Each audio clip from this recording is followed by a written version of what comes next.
네, 금요일 증시 워밍업과 함께 개장 준비해 보시죠. 헤르메스 스탁 하창원 본부장 함께합니다. 어서 오세요. 네, 안녕하십니까.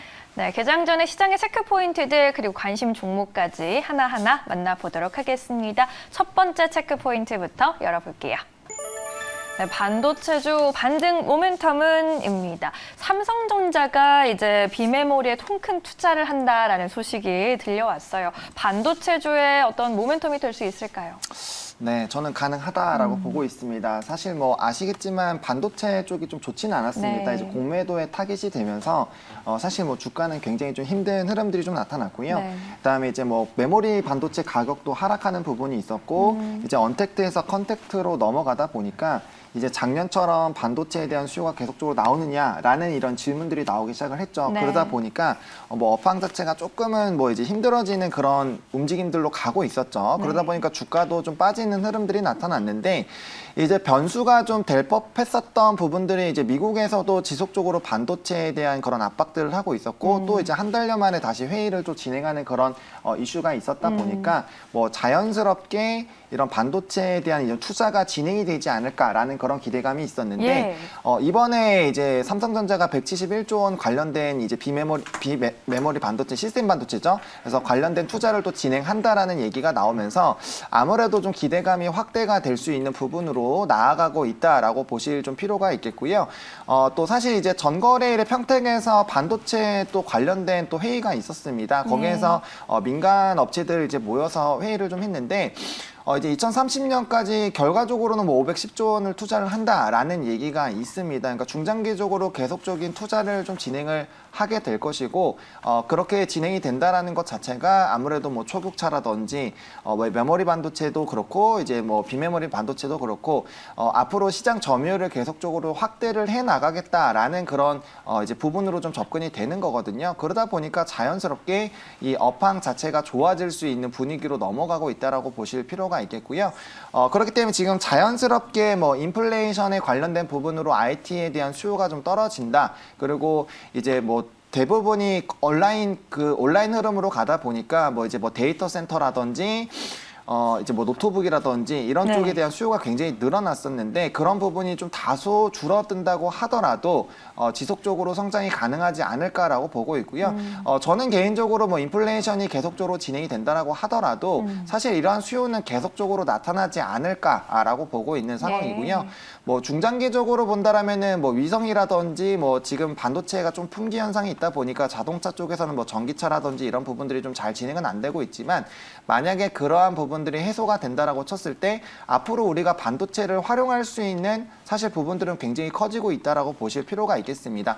게다가 이 비메모리 반도체뿐만 아니라 사실 파운드리 시장도 굉장히 좀 커지고 있습니다. 이제 위탁 생산하는 쪽인데 위탁 생산이 늘어난다라는 것 자체가 기본적으로 앞으로의 이제 생산이 많이 늘어난다라고 보실 수가 있는 부분이고요. 또 이제 종합 반도체 회사들도 파운드리 시장에까지 좀 나아가고 있는 흐름들이 나타나고 있죠. 뭐 인텔도 대규모 투자를 좀 시세를 했고요. 뭐 삼성전자뿐만 아니라 뭐 TSMC 등 뭐 기본적으로 파운드리 시장에서 강했던 그런 이제 회사들도 계속적으로 증설 투자를 하고 있는 그런 상황이다 보니까 네. 시장 자체는 굉장히 좀 커질 수가 있지 않을까라고 조금 말씀을 좀 드려보도록 하겠습니다. 네, 알겠습니다. 반도체 관련주의 또 좋은 모멘텀이 돼서 주가도 함께 상승을 하는 모습 보여줬으면 좋겠네요. 두 번째 체크 포인트로 넘어가 보도록 하겠습니다. 금융주만 웃는 시장입니다. 지금 아무래도 뭐 미국에서부터 인플레 쇼크가 나타나고 있고 금리 인상에 대한 불안감이 커지는 것 같아요. 어제도 뭐 금융주 흐름 나쁘지 않았고 간밤 미국에서도 은행주 흐름 좋았습니다. JP모건 체이스가 2.57% 상승 마감했는데 금융주 앞으로 흐름 어떻게 보시나요? 일단 저는 굉장히 긍정적으로 보고 있습니다. 일단은 뭐 과거에도 사실 이제 그 미국 국채 금리 얘기가 나왔을 때 네. 사실 한동안 금융주들은 굉장히 좀 시세가 많이 나왔거든요. 뭐 대표적으로 금리 인상에 대한 얘기들이 나올 때 뭐 네. 보험주라든지 뭐 은행주 같은 경우 이제 뭐 예대 마진에 또 흐름이 좋아질 수밖에 없기 때문에 그런 부분에서 사실 굉장히 좀 기대가 된다라고 보실 수가 있겠고요. 네. 뭐 또 증권주 같은 경우는 잘 아시겠지만 지금 엄청나게 최대 실적들이 좀 기대가 되고 있습니다. 그러니까 뭐 증권주뿐만 아니라 뭐 은행, 보험 거의 모두 다 실적적인 부분에서는 일단 좀 긍정적으로 나오지 않을까라고 기대감이 일단 있다라고 보실 필요가 네. 있겠고요.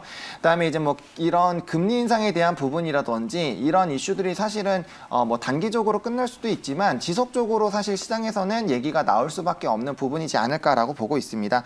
뭐 일단은 소비자 물가 지수 전거래일에 굉장히 좀 시장을 패닉으로 가게 만들었던 뭐 요인 중에 하나인데 굉장히 좀 크게 나왔죠. 시장에서 예상했었던 것보다도 훨씬 더 높은 수치가 또 나타나다 보니까 이제 금리 인상에 대한 그런 불안감들이 좀 확대가 되고 있다라고 보시면 좀 될 것 같고요.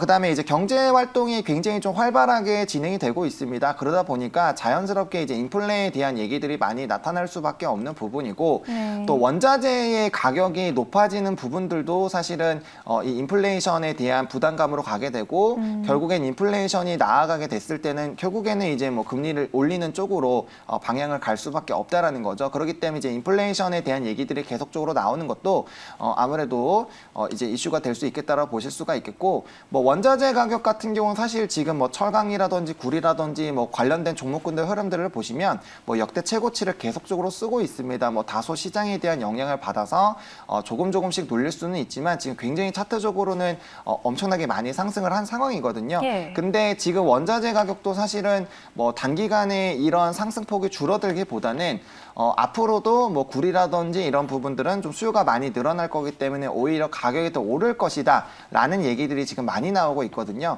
그러다 보니까 이 원자재 가격이 높아지게 되면은 자연스럽게 이제 그 원재료를 가지고 물품을 만드는 회사들 같은 경우 부담이 생길 것이고 가격을 인상을 하는 그런 움직임들이 많이 나타나게 될 것입니다. 그게 전반적으로 이제 소비자 쪽으로 영향이 되게 될 거고 그게 결국엔 또 인플레 쪽으로 영향을 줄 수밖에 없겠죠. 그래서 이런 사이클들을 조금 잘 이해를 해 놓으시면은 이게 과연 단기적으로 끝날 부분은 아니겠구나. 그리고 만약에 지금 이제 일각에서는 그런 얘기들이 있습니다. 인플레 같은 경우는 사실 뭐 지금 어느 정도 나올 수 있는 부분이고 이게 일시적일 것이다 라고는 일단 얘기가 나오고 있습니다. 그러다 보니까 오늘 미국장도 좀 반등이 나오고 움직임들이 나왔는데 사실 이 흐름들이 네. 지금은 단기적으로 끝날 수가 있지만 앞으로 또 상황에 따라서 이게 장기적인 부분으로까지 이어질 수가 있거든요. 그러니까 그런 가능성을 사실 열어본다라고 했을 때는 뭐 금리 인상이라든지 인플레이션 관련된 종목군들은 현재 시점에서 이제 포트로 좀 모아가시는 전략으로 접근을 해보시는 거는 괜찮다라고 보고 있다라고 보실 수가 있겠고요. 네. 또 이제 옐런 의장이 금리 인상에 대한 발언들을 하게 되면서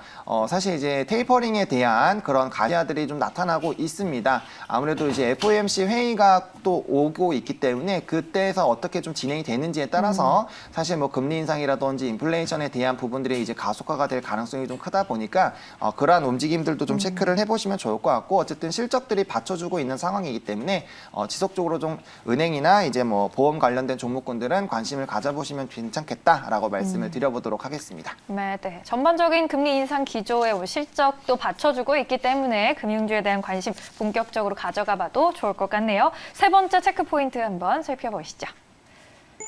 네, 곡물값 상승 수혜주는입니다. 곡물값 오르고 있다, 물가 오르고 있다라는 이야기 우리 계속해서 하고 있고 이제 좀 시장의 흐름이 언택트에서 컨택트로 옮겨가는 것 같은데 네. 수혜주 본다면 어떤 종목 볼 수 있을까요? 사실 지금 가장 조금 강하게 수혜를 받고 있는 쪽이 식음료가 아닐까라는 생각이 듭니다. 네. 뭐 이제 뭐 신세계 푸드라든지 이런 종목군들 보시면 사실 굉장히 좀 주가가 바닥권에서 많이 올라온 거를 보실 수가 네. 있을 것이고 지금 뭐 제일제당부터 시작해서 뭐 풀무원 이런 식음료 쪽이 굉장히 좀 크게 상승을 해주고 있거든요. 물론 뭐 아직까지도 상승 여력은 좀 충분합니다. 바닥권에서 이제 올라오고 있는 상황이고 뭐 이제 대표적인 또 인플레이션 또 수혜 부분도 있고요. 그러다 보니까 자연스럽게 아까 말씀드렸던 이제 제품 가격이 인상이 되게 됐을 때 사실 원재료 값이 올라갔다가 다시 떨어지더라도 네. 제품 가격은 한번 올라가면 잘 안 떨어지잖아요. 그러다 보니까 이에 따른 좀 수혜가 계속적으로 나타나지 않을까라고 보고 있고 네. 뭐 다른 뭐 구리나 이런 철강 같은 경우 계속적으로 가격이 상승한다라는 전망이 많지만 사실 곡물 쪽은 쪽은 하반기에는 좀 좋아지지 않을까라는 전망들이 많이 있다 보니까 그 특수도 조금 느릴 수 있지 않을까라고 네. 보실 수가 좀 있겠고요. 또 이제 백신 접종이 좀 늘어나다 보니까 자연스럽게 이런 소비에 대한 심리들이 많이 나타나고 있습니다. 그리고 말씀해주신 것처럼 지금 이제 언택트에서 왜 컨택트로 넘어가는 그런 얘기가 나오냐면은 예. 뭐 이제 과거에 이제 코로나가 굉장히 뭐 지금도 활발하게 이루어지고는 있지만 한 몇 달 전만 보더라도 비교를 해보더라도 지금 아울렛이나 백화점 주말에 가보시면 정말 사람이 너무 많아요. 엄청나게 많습니다. 그러니까 이제 방역 우리가 좀 적응도 많이 됐다라고 보실 수가 있겠고요. 또 백신을 또 맞다 보니까 네. 아무래도 좀 경제 활동에 대한 이런 흐름들이 강하게 나타나고 있습니다. 그러다 보니까 자연스럽게 좀 기대가 될 수 있겠다라고 볼 수가 좀 있겠고요. 예. 그다음에 이제 시장이 조금 불안하게 됐을 때는 경기 방어적인 특성을 가지고 있는 종목군들의 또 시세가 많이 나타나는데 또 네. 대표적으로 전통적인 또 경기 방어주 특성을 좀 가지고 있다라고 보실 수가 있겠고요. 또 생각보다 식음료 쪽이 실적이 굉장히 호실적이 나오고 있습니다. 네. 뭐 제일제당을 먼저 말씀을 드리면 사실 굉장히 실적이 괜찮을까라는 물음표가 있었는데 엄청나게 실적이 좋게 나오면서 사실 주가도 좀 반응이 나오고 있고요. 뭐 농심이라든지 뭐 다른 종목군들도 대부분 실적이 굉장히 좋은 흐름으로 나오고 있기 때문에 네. 이런 주가의 레벨업을 하는데 조금 더 도와줄 수 있는 그런 흐름들이 나타나고 있지 않나라고 말씀을 좀 드려보도록 하겠습니다. 네, 그럼 그 안에서 저 종목들 좀 관심 있게 보고 계시는 건가요?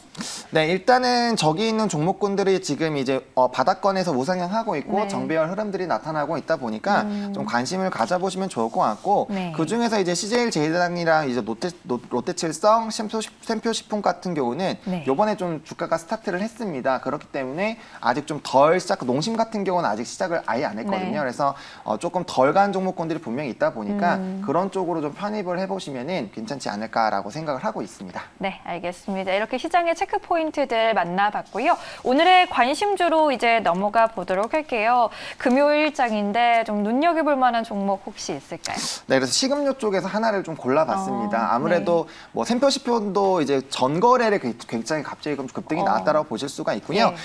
삼양식품인데 뭐 사실 이제 라면 업계가 굉장히 또 흐름들이 나쁘지 않았습니다. 지금 실적적인 부분들이 단기적으로 좀 안 좋게 나오는 게 사실 작년에 사재기가 너무나도 좀 심했기 때문에 그런 이제 기저 효과로 상대적으로 좀 좋지 않게 나오고는 있는데 사실 라면 업계의 실적도 굉장히 좀 좋게 나오고 있거든요. 그래서 뭐 농심도 아까 말씀드렸지만 실적 굉장히 좀 견조하게 나와주고 있고요. 그래서 라면에 대한 관련된 부분들 보시면 좋을 것 같고 네. 식품 업계 같은 경우는 일단 코로나 특수로 계속적으로 한박 웃음을 일단 짓고 있다라고 보시면 좀 될 것 같고요. 그다음에 그 해외 수출은 굉장히 좀 활발하게 좀 진행이 되고 있습니다. 그러다 보니까 국내에서 조금 다소 부진하더라도 해외에 대한 기대감들이 계속적으로 좀 나타나고 있다라고 좀 보실 필요가 좀 있겠고요. 그다음에 지금 삼양식품 같은 경우 불닭 시리즈가 굉장히 좀 인기가 있고 매출 비중이 굉장히 높은데 이거를 신제품으로 좀 다양화를 하려는 시도들을 계속하고 있습니다. 네. 그러다 보니까 이에 따른 좀 기대감들이 있을 수 있겠다라고 보실 필요가 있겠고 아까 말씀드린 것처럼 이제 중국이나 북미 쪽에 대한 시장 확대가 굉장히 커지고 있고 뭐 동남아나 유럽 쪽도 굉장히 좀 강해지고 있기 때문에 이런 해외 매출에 대한 흐름들을 계속적으로 좀 체크를 해보실 필요가 있겠고요.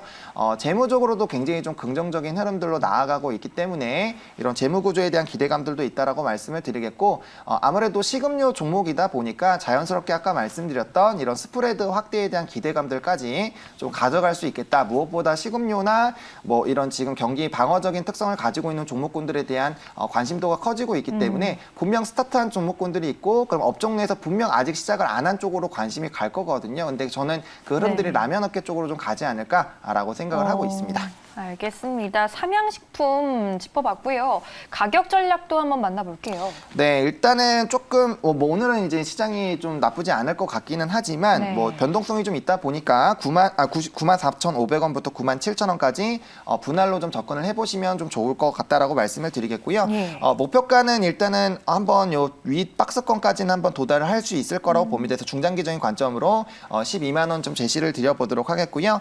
손절 라인 같은 경우 86,100원으로 좀 제시를 해드리도록 하겠습니다. 네, 하창원 본부장은 식음료주 관심 있게 보자라고 짚어주시면서 그 안에서 삼양식품 이야기해 주시네요. 참고해 보시고요. 오늘 저희는 여기서 인사드리겠습니다. 고맙습니다. 네, 감사합니다.